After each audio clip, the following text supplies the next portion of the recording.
Favourite serials இனி டிவிக்கு முன்பே சன் நெக்ஸ்ட் ஆப்ல ஜாலியா எல்லாருக்கும் முன்னாடியே பாருங்க. இப்பவே சன் நெக்ஸ்ட் ஆப்பை டவுன்லோட் பண்ணி சப்ஸ்கிரைப் பண்ணுங்க. மகேஷ், நாமெல்லாம் சிரிச்சு பேசிக்கிட்டு இருந்தோம்ல, அதான் அவளுக்கு வயிற்றுச்சு. மா பாருங்கம்மா, கோயிலுக்கு போய் வேண்டிட்டு வந்திருக்கா. எதுக்குன்னு தெரியும்ல?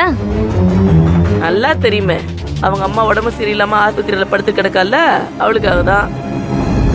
இல்லம்மா, அவ அம்மா மாதிரியே ஏன் அம்மாக்கு உடம்பு சரியில்லாம போகணும்னு வேண்டிட்டு வந்திருப்பா.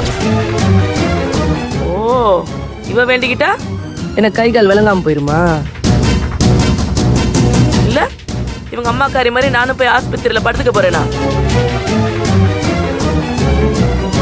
ஏய், இவங்க அம்மா என்ன பாவத்தை பண்ணி தொலைச்சாலோ அதுக்கு அனுபவிச்சுக்கிட்டு இருக்கா.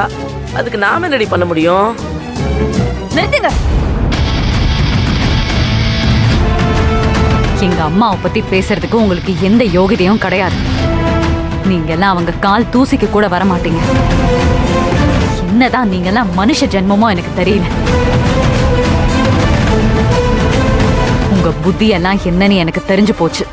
இதெல்லாம் யாராலையுமே மாத்த முடியாது. நீங்க பேசுறதெல்லாம் நான் ஒரு பொருட்டாவே எடுத்துக்கிறது இல்ல. கோவில்ல தேன்மொழிய பார்த்தேன். என்கிட்ட நீங்க என்ன சொன்னீங்க? தேன்மொழி வேலைக்கு வரமாட்டான்னு தானே சொன்னீங்க. பொய் சொல்லிருக்கீங்க. நீங்க தான் அவளை வேலையை விட்டு தூக்கி இருக்கீங்க. உங்களுக்கு என்ன பழி வாங்கணும்? அவ்வளவுதானே. அதுக்கு நீங்க தாராளமா என்னையே பழி வாங்குங்க. நானே அதுக்கு ஒத்துழைக்கிறேன் தானே சொல்றேன். எதுக்கு தேவையில்லாம ஒரு அப்பாவி பொண்ணோட வாழ்க்கையில விளையாடுறீங்க? உங்களுக்குலாம் கொஞ்சம் கூட மனசாட்சியே இல்லையா? தயவு செஞ்சு அவளை விட்டுருங்க. உங்களுக்கு தான் நான் இருக்கேங்க. இதுக்கப்புறம் நீங்க எதுக்காக இன்னொருத்தர பழி வாங்குறீங்க?